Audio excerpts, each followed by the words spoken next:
दोस्तों, सुबह के करीब 11 बज रहे थे। जिले की एसडीएम अधिकारी अंजलि शर्मा की मां श्रीमती लता देवी अपनी बेटी द्वारा दिए गए 5 लाख एक कपड़े की पोटली में बांधकर बैंक में जमा करने के लिए निकली। लता देवी बेहद साधारण औरत थी। किसी अनजान व्यक्ति को देखकर यही लगता कि यह औरत शायद किसी गरीब घर की है या भीख मांगकर गुजारा करती होगी। जैसे ही लता देवी बैंक के अंदर पहुंची, उनकी तरफ सबकी नजरें उठ गई। यह बैंक शहर का सबसे बड़ा और सबसे मशहूर बैंक था। यहाँ अक्सर बड़े बड़े व्यापारी, अफसर और अमीर लोग आते थे। ऐसे में लता जैसी औरत को देखकर वहाँ मौजूद ग्राहकों और स्टाफ के मन में सवाल उठने लगे, यह औरत यहाँ क्या करने आई है? इतने बड़े बैंक में इसका क्या काम? शक्ल से तो यह किसी भिखारिन जैसी लग रही है। हर कोई अपने अपने मन में कुछ ना कुछ सोच रहा था, लेकिन किसी को इस बात का अंदाजा नहीं था कि यह साधारण दिखने वाली औरत दरअसल जिले की सख्त और ईमानदार एसडीएम अधिकारी अंजलि शर्मा की मां है। लता देवी धीमे कदमों से काउंटर की ओर बढ़ी। काउंटर पर उस समय विक्रम नाम का एक सुरक्षा गार्ड बैठा हुआ था। लता देवी उसके पास पहुंची और नरम आवाज में बोली, बेटा, मुझे 5 लाख जमा करने हैं, तुम जरा पर्ची भरने में मदद कर दो। लता देवी की बात सुनते ही विक्रम भड़क उठा। वह तिरछी नजर से उन्हें ऊपर से नीचे तक देखने लगा और जोर से बोला, ओ बुढ़िया, तेरी इतनी औकात है कि तू यहाँ 5 लाख जमा करेगी? तेरे हालचाल देखकर तो तू किसी भीख मांगने वाली औरत जैसी लगती है। जिंदगी में कभी 5 लाख देखे हैं तूने, और ऊपर से कहती है जमा कराने आई है। निकल जा यहाँ से, वरना धक्के मारकर बाहर निकाल दूंगा। यह तेरे जैसे लोगों का बैंक नहीं है, समझी? यह बहुत बड़ा बैंक है और यहाँ तुझ जैसी औरतों की कोई जगह नहीं। लता देवी ने शांत स्वर में समझाने की कोशिश की, बेटा, मेरे पास सचमुच 5 लाख है, मैं बस जमा कराने आई हूँ। तुम पर्ची भर दो और कोई परेशानी नहीं होगी। लेकिन विक्रम और ज्यादा चिल्लाने लगा, अरे बुढ़िया, बहरे हो क्या? कितनी बार कहूँ यहाँ से दफा हो जा, मजाक करने आई है क्या? अगर और जिद की तो सच में धक्के मारकर निकाल दूंगा। निकल जा, वरना अभी के अभी पुलिस बुलाकर तुझे जेल भिजवा दूंगा। उसकी ऊंची आवाज सुनकर आसपास खड़े ग्राहक तमाशा देखने लगे। लोग आपस में कानाफूसी करने लगे। लगता है यह औरत पागल है, ना जाने किस मुसीबत में फंसा रही है बैंक वालों को। इसकी औकात ही नहीं कि यह खाता खुलवाए, ऊपर से 5 लाख जमा करने आई है। लता देवी समझ चुकी थी कि यहाँ कोई उनकी बात पर विश्वास नहीं करेगा। सब उन्हें धोखेबाज या झूठी ही समझ रहे थे। उन्होंने सोचा, अगर मैंने पैसे नहीं दिखाए तो यह मुझे कभी मानेंगे ही नहीं। यही सोचकर लता देवी ने कांपते हाथों से अपनी पोटली खोली और उसमें से नोटों की मोटी गड्डी बाहर निकाल ली। RS 5 लाख देखकर वहां मौजूद सभी लोग, यहाँ तक कि गार्ड विक्रम भी चकित रह गया। सबकी आंखें फटी की फटी रह गई।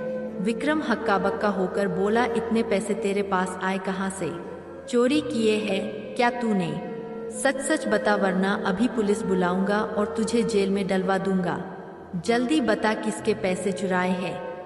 लता देवी की आंखों में आंसू भर आए, लेकिन उन्होंने हिम्मत जुटाते हुए कहा, यह पैसे चोरी के नहीं है, यह मेरी बेटी ने मुझे जमा करने के लिए दिए हैं।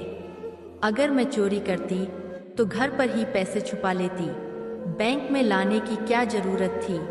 यह मेरे ही पैसे हैं, मेरी बेटी ने ईमानदारी से कमाए हैं। आप लोग मुझे गलत समझ रहे हैं। लेकिन भीड़ को उनकी कोई बात सुनाई नहीं दी। वहां मौजूद लोग और तेज आवाज में बोलने लगे, यह औरत झूठ बोल रही है, ना जाने किसका हक मार कर आई है। पुलिस को बुलाओ और इसे गिरफ्तार करवाओ, यह बुढ़िया चोरनी है। चारों तरफ शोर मच गया और लता देवी अकेली पड़ गई। बैंक हॉल में खड़े लोगों की बातें लता देवी के कानों में गूंज रही थी। कोई उन्हें चोर कह रहा था, कोई पागल और कोई उन्हें ठग बता रहा था, मगर लता देवी ने किसी की परवाह नहीं की। वह जानती थी कि सच उनके साथ है। उनके पास जो पैसे हैं वे चोरी के नहीं, बल्कि उनकी बेटी द्वारा ईमानदारी से कमाए गए हैं। तभी बैंक का मैनेजर वहां आ पहुंचा। उसने गुस्से से चारों तरफ देखा और बोला, यह क्या तमाशा हो रहा है? यह बुढ़िया कौन है? इसे अंदर आने किसने दिया? जल्दी बाहर निकालो इसे। और तुम लोग खड़े खड़े तमाशा क्यों देख रहे हो?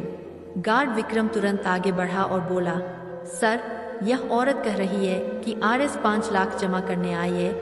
मुझे तो लगता है यह पैसे इसने चोरी किए हैं, वरना इसके पास इतने पैसे आए कहाँ से? जरूर किसी के घर से चुरा कर लाई है। आप पुलिस बुलाइए और इसे गिरफ्तार करवाइए, तभी सच बाहर आएगा। मैनेजर ने तिरस्कार भरी नजर से लता देवी को देखा और सख्त लहजे में बोला, बे बुढ़िया, सच सच बता, यह पैसे तूने कहाँ से चुराए हैं? इतनी गंदी साड़ी और तुझे देखकर तो लगता है कि तू भीख मांगती है। तेरे पास इतने पैसे आए कैसे? अगर नहीं बताई सच्चाई तो सीधा जेल जाएगी। लता देवी ने धीरे लेकिन दृढ़ स्वर में कहा, सर, मैं सच कह रही हूँ, यह पैसे चोरी के नहीं है। यह मेरी बेटी ने मुझे दिए हैं जमा करने के लिए, और मेरी बेटी कोई साधारण लड़की नहीं है।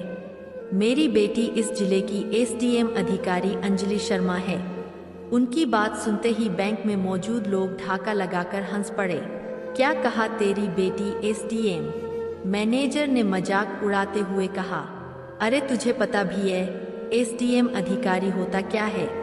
तेरा पहनावा देख, तेरी हालत देख, तू किसी एसडीएम की माँ लगती है।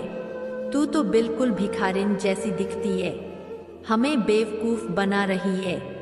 निकल जा यहाँ से, वरना धक्के मारकर बाहर निकाल देंगे, और यह पैसे अभी दे दे वरना पुलिस बुलाकर अरेस्ट करवाऊंगा। लता देवी के मन में चिंता हुई कि सच में अगर पुलिस आ गई तो यह लोग उनकी बात मानेंगे भी या नहीं। लेकिन अगले ही पल उन्होंने सोचा, जब मैंने कुछ गलत किया ही नहीं तो डरने की क्या बात। सच को साबित होने में देर भले लगे पर जीत उसी की होगी।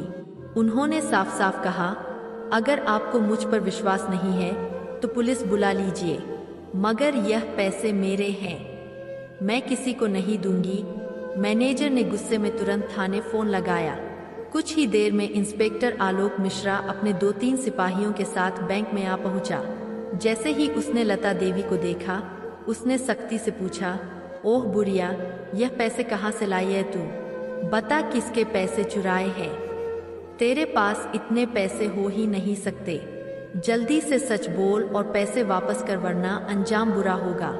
लता देवी ने कांपती आवाज में लेकिन हिम्मत के साथ जवाब दिया, सर, यह पैसे मेरे हैं। मेरी बेटी ने मुझे कल ही बैंक में जमा करने के लिए दिए थे। मैं चोर नहीं हूँ। आप लोग बिना सबूत मुझ पर चोरी का इल्जाम लगा रहे हैं। सबूत के बिना किसी को अपराधी कैसे मान सकते हैं? यह मेरे साथ अन्याय है। उनकी बात सुनकर इंस्पेक्टर का पारा चढ़ गया। वो गरजते हुए बोला, बोबान चलाती है तू। इतना कहकर उसने एक जोरदार थप्पड़ लता देवी के गाल पर जड़ दिया। थप्पड़ इतना भारी था कि वह लड़खड़ा कर गिरने ही वाली थी, मगर किसी तरह संभल गई। उनकी आंखों में आंसू थे लेकिन हिम्मत टूटी नहीं। सर, आप बहुत गलत कर रहे हैं, लता देवी ने डगमगाती आवाज में कहा। आप बिना सबूत के मुझे चोर कह रहे हैं और मेरे ऊपर हाथ उठा रहे हैं। इसका अंजाम आपको भुगतना पड़ेगा। पहले मामले की जांच कीजिए, फिर फैसला लीजिए, वरना आपसे बड़ा अन्याय कोई नहीं होगा। और हाँ, आप शायद भूल रहे हैं मैं कौन हूँ। मैं इस जिले की एसडीएम अधिकारी